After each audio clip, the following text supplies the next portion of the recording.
Bonjour et bienvenue dans le podcast La Tour Sport, Santé et Mouvement.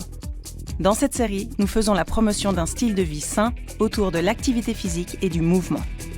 Ces podcasts vous donnent un accès direct aux conseils des plus grands experts. Que vous soyez sédentaire, sportif amateur ou d'élite, ce podcast s'adresse à vous.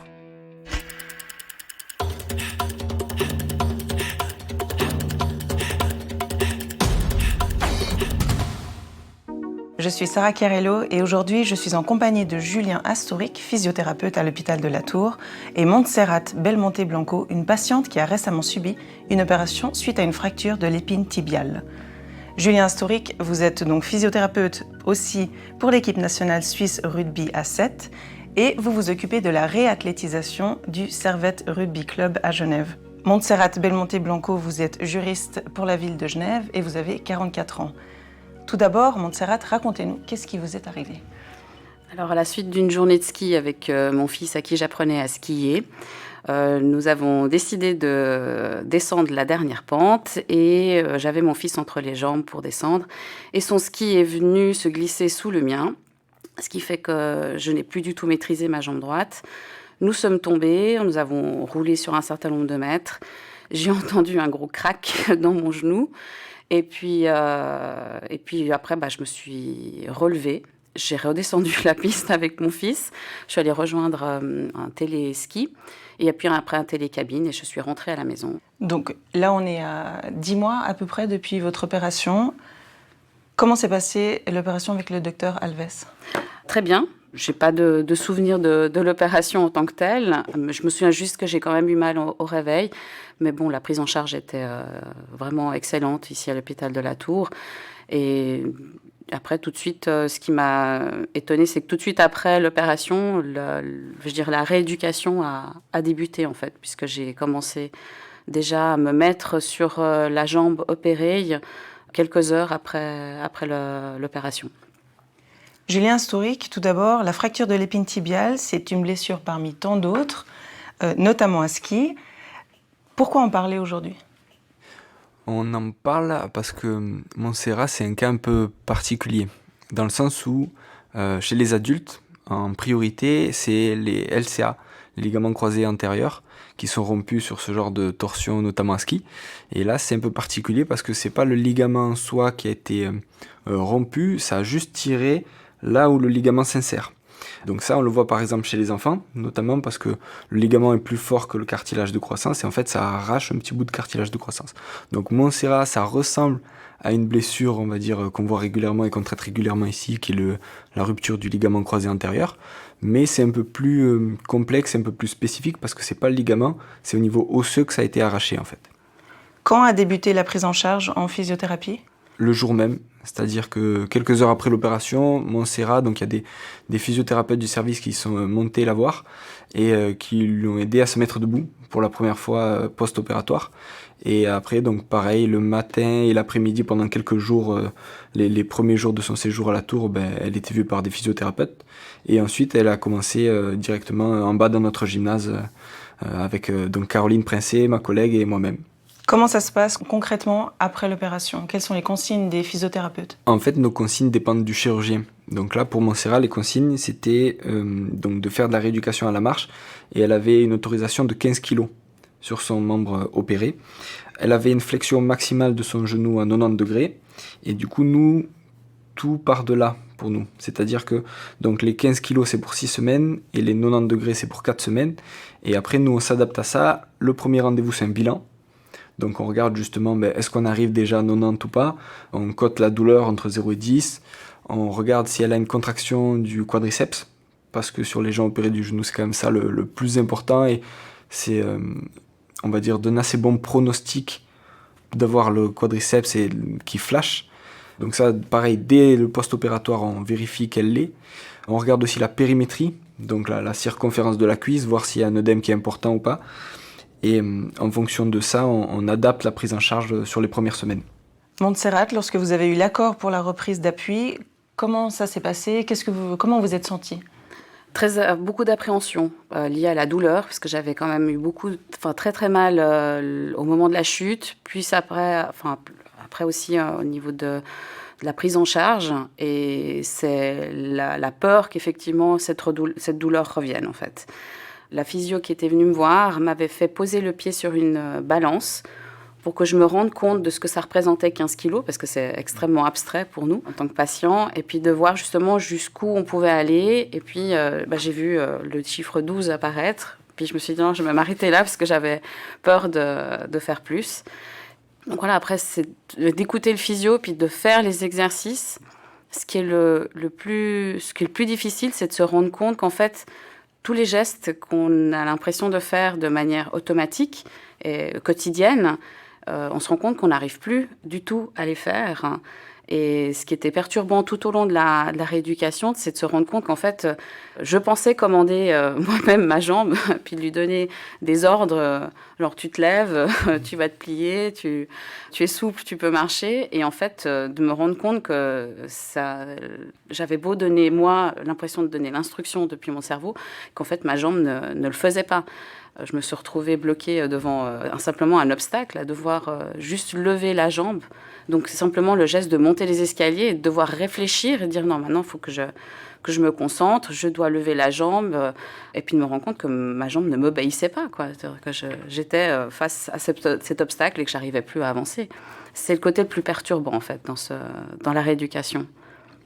Julien Astourik, concrètement, justement, la reprise d'appui, comment elle s'opère ? On a utilisé un pèse-personne pour lui montrer, en fait, il faut qu'on arrive à redonner au patient confiance dans le fait de charger son membre opéré.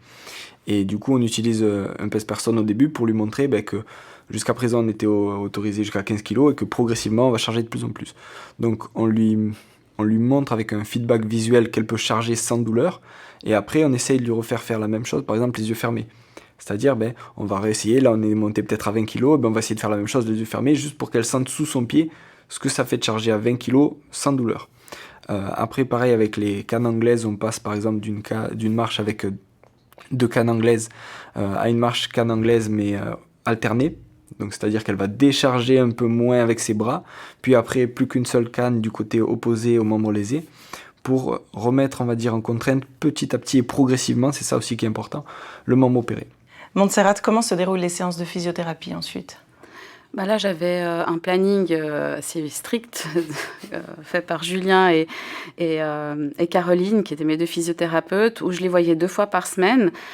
Je faisais un certain nombre d'exercices pour remuscler en fait la partie du genou et toute la jambe jusqu'au fessier. Et en ce moment même, Julien et Caroline se concentrent aussi sur mes abdos, pour la posture, en fait. Et j'ai vu la progression du travail. C'est-à-dire qu'on travaille vraiment, au début, concentré sur la partie genou. Puis on remonte un peu plus progressivement sur les mollets, la cheville et les cuisses. Après, les fessiers. Puis maintenant, effectivement, les abdos.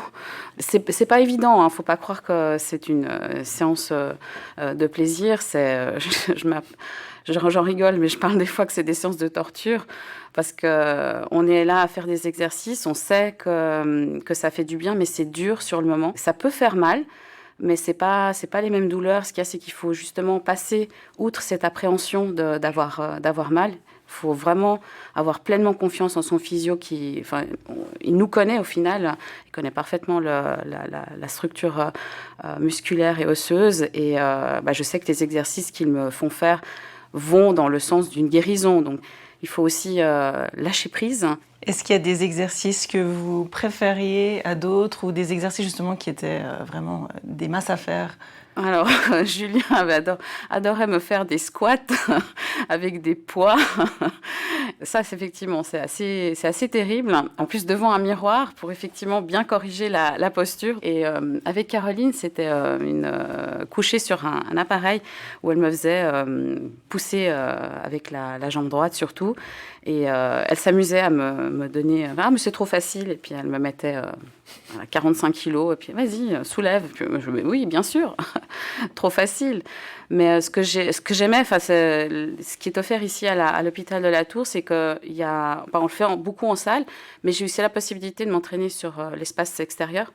Justement, des exercices qui me donnaient l'impression en fait que j'allais améliorer mon quotidien, en fait. Monter des escaliers, une rampe, courir, sautiller, des choses comme ça. Donc, les squats, j'aime pas trop, en fait. Une rééducation qui est vraiment adaptée à la reprise justement des activités quotidiennes, Tout à fait. principalement. Ouais. Des activités, de la reprise des activités quotidiennes et aussi de l'objectif de la patiente. Montserrat, au début, donc l'objectif c'est aussi de reprendre le ski, parce qu'elle aime ça, parce qu'elle a envie d'en profiter avec son fils, tout ça. Et du coup, nous, on met le curseur en fonction de l'objectif du ou de la patiente. Montserrat, elle avait des exercices à la maison, elle a fait tout ce qu'il fallait aussi pour que ça aille bien, et c'est pour ça que ça va bien maintenant, c'est parce que elle a été motivée et qu'elle a adhéré à ce qu'on lui a proposé. Concrètement, justement, ces exercices que vous faites, qu'est-ce que vous utilisez comme matériel? Comment ça se passe? Quelques exemples. Mais pour revenir sur le squat aussi qui a marqué Montserrat et qui va continuer de la marquer, je pense, on utilise des barres olympiques, donc des barres d'haltérophilie, et après on charge, c'est toujours pareil, on va y aller progressivement, mais on charge petit à petit. Ça dépend aussi si on veut être sur de l'endurance ou sur de la force, mais on est vraiment sur des mouvements, on va dire, type haltérophilie, avec du squat, avec du soulevé de terre, avec des barres, avec du poids, parce que nous, ce qu'on veut, c'est remettre de la force, et pour remettre de la force, au bout d'un moment, il faut charger. Ça suffit pas juste de rester à poids de corps, donc on vient impacter, entre guillemets, le muscle, progressivement, pour qu'il récupère de la force. Si le muscle récupère de la force, ça se passe mieux dans la vie quotidienne, et on augmente les chances de reprendre le ski. Donc le squat, c'est vraiment quelque chose, on va dire, un mouvement quotidien, qu'on le fait quand on se lève une chaise, c'est du squat. Sauf que quand on ne s'est pas levé d'une chaise normalement pendant 3 mois, entre guillemets, ben, il faut apprendre à le faire sans poids, puis petit à petit le faire avec du poids additionnel, puis de plus en plus de poids additionnel, puis sur une jambe, donc avoir un contrôle aussi neuromoteur de son genou et de son articulation qui doit être au top. Après, il y a eu donc le soulevé de terre pour renforcer la partie postérieure de la cuisse, les ischio-jambiers. Pour Montserrat, c'était aussi important qu'on arrive à avoir l'extension complète. Au tout début, et ça arrive chez beaucoup de gens opérés des genoux, ils ont tendance, parce que c'est douloureux, à se mettre dans une position antalgique. Donc en fait, ils se mettent ce qu'on appelle en flessum, c'est que le genou reste toujours un peu fléchi. Ça, nous, c'est la hantise du physio, parce que on sait que si ça reste trop longtemps comme ça, après le quadriceps, donc le muscle de l'avant de la cuisse, il va diminuer sa force, et après on est un peu dans un cercle vicieux où ça fait mal, et en même temps il faut le récupérer, parce que si on le récupère pas maintenant, après c'est trop tard. Donc on a beaucoup travaillé aussi sur donc la partie postérieure, les ischio-jambiers. On a fait aussi beaucoup ce qu'on appelle du hip thrust. Donc c'est en gros, ou du pont fessier, ou c'est-à-dire juste de monter, de pousser fort les fesses vers le haut. Et ça vient stimuler aussi les fessiers. Et on a remarqué, en utilisant des plateformes de force qu'on a à l'hôpital de la Tour, qu'elles chargeaient beaucoup plus le côté sain que le côté opéré. Alors encore une fois, c'est normal, mais vu que maintenant on a des chiffres et qu'on l'a vu et qu'on l'a quantifié, notre but là, ces dernières semaines, c'est de travailler là-dessus pour lui redonner de la confiance et encore de la force pour pouvoir charger autant à droite qu'à gauche. En gros, alors c'est un peu spécifique, mais pour éviter de trop charger son genou opéré, Montserrat, vu qu'elle commence à être très fort au niveau même des fessiers et du mollet, pour éviter le genou, elle va charger sur la hanche. Et donc ça peut être très bien, mais nous ce qu'on veut c'est qu'elle soit la plus symétrique possible. Donc on lui redonne confiance petit à petit en son genou, en lui montrant que la hanche ça va très bien. On peut le filmer, donc avec un feedback visuel. On lui a montré sur les plateformes de force, comparé droite-gauche, que du côté non opéré, elle charge plus, et du côté opéré, encore une fois, c'est normal par rapport au moment où on en est, mais elle le décharge un peu. Et avec tous ces feedbacks qu'on utilise, il va y avoir aussi un test isocinétique, pareil pour quantifier la force entre le quadriceps, l'avant de la cuisse, et les ischio-jambiers, l'arrière de la cuisse. Là aussi, on attend des ratios de force avant qu'elle reprenne pleinement le ski. Mais voilà, on utilise tout le matériel pour la rééducation et pour le bilan. Il faut que la rééducation soit adaptée au bilan. Quels sont les risques de ne pas faire cette rééducation ou de la faire de manière incomplète? Les risques, c'est d'avoir un genou qui n'est pas fonctionnel. C'est-à-dire, Montserrat, si elle s'était arrêtée, on va dire, 3 mois post-opératoire, vu qu'elle avait encore un déficit de force, elle aurait sûrement continué à boiter, donc elle aurait eu mal au genou, puis vu qu'elle avait mal au genou, peut-être qu'elle aurait compensé avec la hanche, puis quelques années après, peut-être qu'elle aurait eu mal à la hanche, elle n'aurait pas pu reprendre le ski dans ces conditions-là. Donc même au niveau du moral, ça devient impactant dans le sens où son objectif c'est de refaire du ski pour passer des bons moments en famille, tout ça. Si elle n'y arrive pas et si on s'arrête alors qu'elle n'y arrive pas, elle va commencer à réfléchir et elle entre dans un cercle vicieux où elle a mal, du coup elle est de moins en moins active. Comme elle est de moins en moins active, elle perd du muscle et de la force. comme elle perd du muscle et de la force, elle commence à avoir des douleurs encore plus importantes, et ainsi de suite. Donc, quand ça se passe mal, il faut reparler, il faut se poser avec le patient, il faut voir ce qui fait que ça se passe mal, qu'est-ce qui l'empêche de faire les exercices à la maison, et après, voilà, se remettre en question et réfléchir au meilleur moyen pour tous les deux, et notamment pour le patient, de s'en sortir, quoi. Aujourd'hui, à 10 mois de votre opération, comment vous vous sentez et quel regard vous portez sur ces 10 derniers mois, justement ? Alors, je me sens bien. En fait, je trouve que dans ma vie quotidienne, j'ai plus de contraintes. Je sens encore un peu certains tiraillements dans le genou. Pour le quotidien, il faut que j'arrive à atteindre un niveau supérieur pour être vraiment complètement à l'aise. Je me suis aussi fixé des objectifs, c'est-à-dire que je veux skier, effectivement. Là, je vais essayer de reprendre la saison de ski pour voir comment ça se passe. Mais, par exemple, je me suis inscrite à la course de l'escalade parents-enfants avec mon fils pour sa première session. Et justement, j'ai dit à Julien et Caroline qu'en me fixant cet objectif-là, justement, je me projetais déjà dans l'avenir pour une course à pied que je ne faisais absolument pas avant.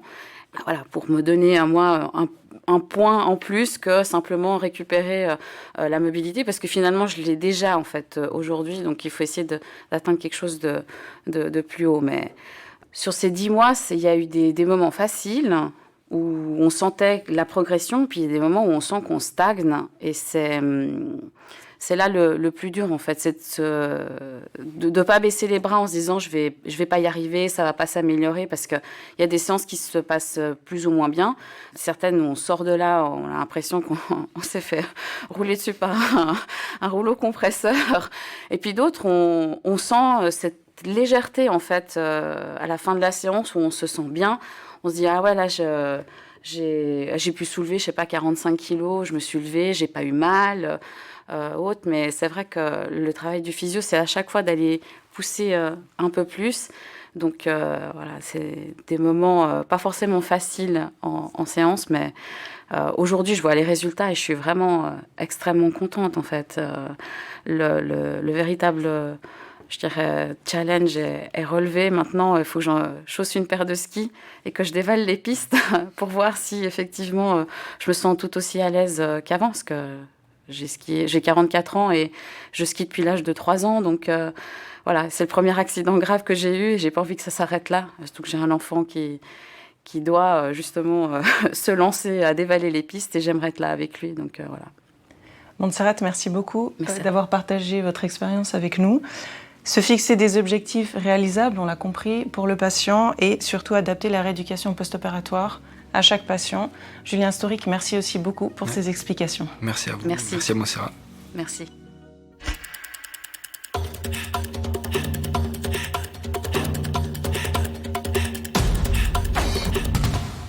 Pour plus de conseils, n'hésitez pas à nous suivre sur nos réseaux sociaux, Facebook et Instagram.